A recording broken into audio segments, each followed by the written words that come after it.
أسمو وأجساد السماء جلالا فأزيد أسراب الهموم جمالا। আসসালামু আলাইকুম রহমতুল্লাহ।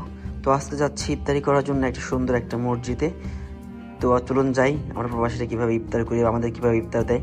তো দেখতে পাচ্ছেন খুব সুন্দর একটা ইফতারের বক্স, এটার মধ্যে আছে খাবার। তো দেখুন আপনাদের কী খাবার দিচ্ছে এখানে সেটা আপনাদেরকে দেখাই।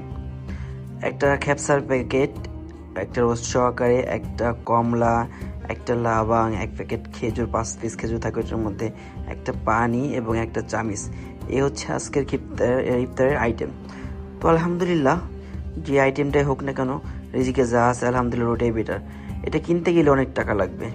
তো যাই হোক, ইফতার আগে অবশ্যই মাস্ট বি দোয়া করবেন, কেননা দোয়াটা বহুত জরুরত। কেননা এই সময় দোয়া কবুলের সময়। ইফতারের 10-15 মিনিট আগে থেকে দোয়া শুরু করবেন। আপনার মনের সমস্ত নেক যত আসা সমস্ত কিছু আল্লাহর কাছে প্রকাশ করবেন, যাতে আপনার দোয়াকে কবুলের মতো করেন। আর এই দেখতে পাচ্ছেন কত প্রবাসী ভাই সবাই এখানে ইফতারি করার জন্য আসছে, বসায় খাওয়াইতেছে খুব সুন্দর খাবার, কোনো হই হুল্লোড় নাই, কোনো গ্যাঞ্জাম নাই। তো বিসমিল্লাহ বলে খেয়ে নিলাম, কেন না জানান দিয়ে দিচ্ছে এই কারণেই। তো যাই হোক, আমরা প্রবাসীরা অনেকভাবেই সাধারণত খাবার খেয়ে থাকি, সেটা বলার মতো না যে কিভাবে কি খাবে না খাবে। তবে আলহামদুলিল্লাহ খাবারটা খুবই ভালো, খুবই মানসম্মত খাবার। তো এখানে খুব ফেভারিটের খাবার যে লাবাং দিয়ে খ্যাপসা খাওয়া বা বিরিয়ানি খাওয়া, লাবাং বা দই, এই সমস্ত জাতীয় জিনিস সম্পূর্ণ কিছু মিক্স করে খেয়ে নেওয়া। তো বিসমিল্লাহ বলে খেলাম, এখন রোস্টে একটা কামড় দিলাম আলহামদুলিল্লাহ। আর এই রোস্ট কিন্তু আমাদের বাংলাদেশের মতো রোস্ট না, কেননা এখানে কোনো স্পাইসি এরকমভাবে মশলা নেই। তো আমাদের খাবার দাওয়া শেষ, এখন চলেছি নামাজের উদ্দেশ্যে মসজিদে।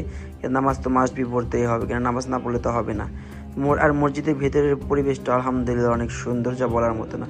যদি ভালো লাগে তাহলে অবশ্যই ভিডিওটা শেয়ার করবেন এবং লাইক কমেন্ট করবেন। আর আপনারা যদি কেউ বলতে পারেন যে ভিডিও এই মসজিদটা কোথায়, সেটা অবশ্যই কমেন্ট করে আপনারা জানাবেন।